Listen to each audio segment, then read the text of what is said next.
En este video te voy a contar qué mirar en el sistema antes de invertir para tomar decisiones como un profesional. Lo vamos a dividir en 8 puntos y vamos a ir uno por uno y vamos a dar un pequeño desarrollo a cada uno de los puntos. Número 1. PBI y crecimiento real. Lo primero que tenemos que mirar es si la economía crece o no. Entonces lo que vamos a ver es el PBI real, es decir, ajustado por inflación, y cuál es la tendencia de ese crecimiento.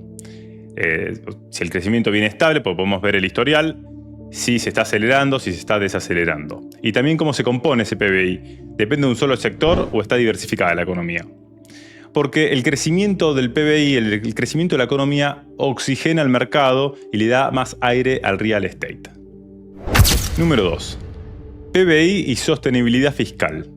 Acá lo que queremos ver es no solamente qué porcentaje de deuda sobre el PBI tiene un país, sino, porque obviamente si tiene el 80, el 100 o el 120, uno se puede asustar porque tiene el 120%, pero en realidad lo que tenés que mirar es si el crecimiento económico es superior al déficit fiscal que está haciendo que se endeude el país. Si el crecimiento económico real es superior al déficit fiscal, significa que la deuda se vuelve manejable. Ahora, si vos ves que el crecimiento económico real es inferior al déficit, eso va a generar tensión en el sistema que termina afectando al real estate. Entonces el problema muchas veces no es la deuda, sino el crecimiento económico que pueda manejarla. Número 3. Intención y plan fiscal del gobierno. Y este es un poquito más complicado de ver porque muchas veces los gobiernos dicen una cosa y hacen otra. Entonces ahí hay que mirar mucho cuál es el plan del gobierno y después tenés que mirar exactamente qué hace el gobierno. Porque tenemos que ver qué quiere hacer el gobierno. Expandir la deuda, reducirla, está buscando el déficit, el superávit fiscal o no. Entonces tenemos que ver si tiene una ruta para llegar, por ejemplo, al superávit fiscal, si es que no lo tiene ya.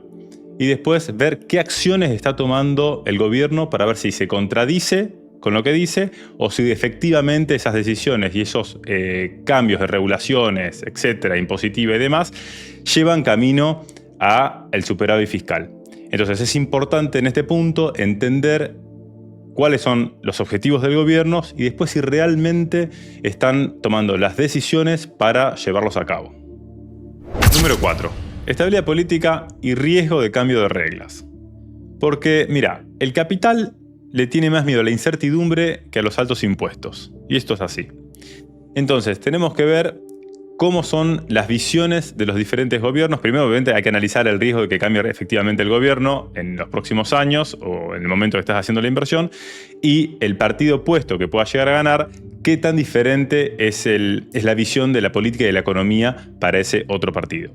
Generalmente, en los países más desarrollados, con instituciones más fuertes, estos cambios de gobierno impactan menos al mercado inmobiliario.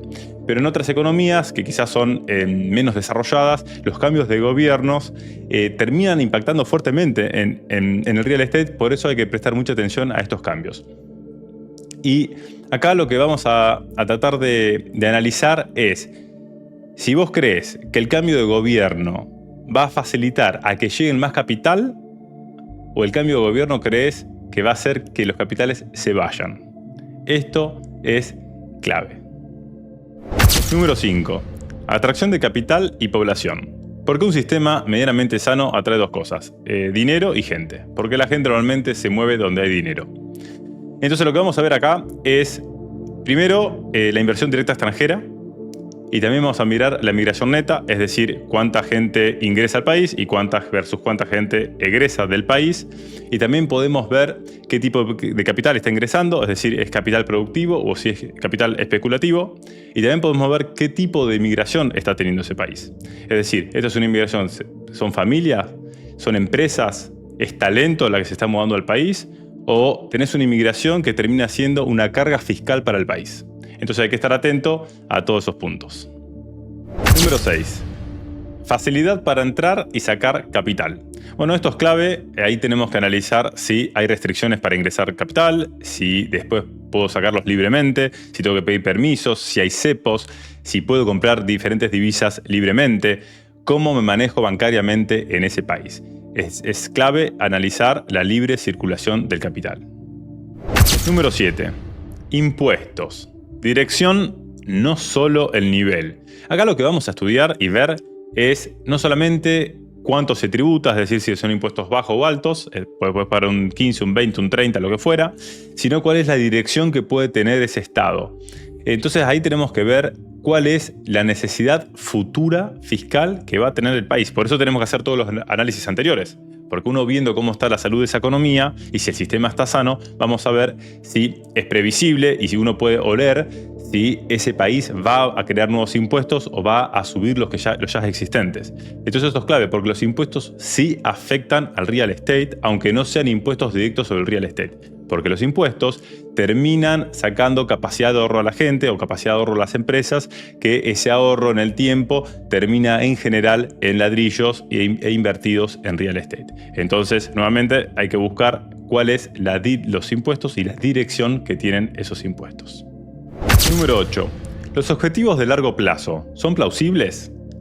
Y acá tenemos que ver, bueno, en realidad hay países que ni siquiera tienen objetivos de largo plazo, pero de haberlos, tenemos que ver si esos objetivos de largo plazo son reales y cómo se van a financiar también. ¿Esos objetivos de largo plazo se van a financiar con inversión privada o inversión del Estado? Entonces, todos esos objetivos ¿son reales? ¿Son coherentes con la economía actual que tiene ese país? ¿Son coherentes con las propuestas del gobierno? Entonces, analizando eso podemos ver, uno, si esos objetivos que tiene el gobierno se van a hacer con mayores impuestos y mayor presión fiscal o si se van a hacer directamente con inversión privada, porque el capital no apuesta a promesas, sino que el capital directamente apuesta a sistemas que son plausibles. Entonces, antes de hacer una inversión puntual, pregúntate lo siguiente. ¿Este sistema atrae capital o lo expulsa? Nos vemos en el próximo video.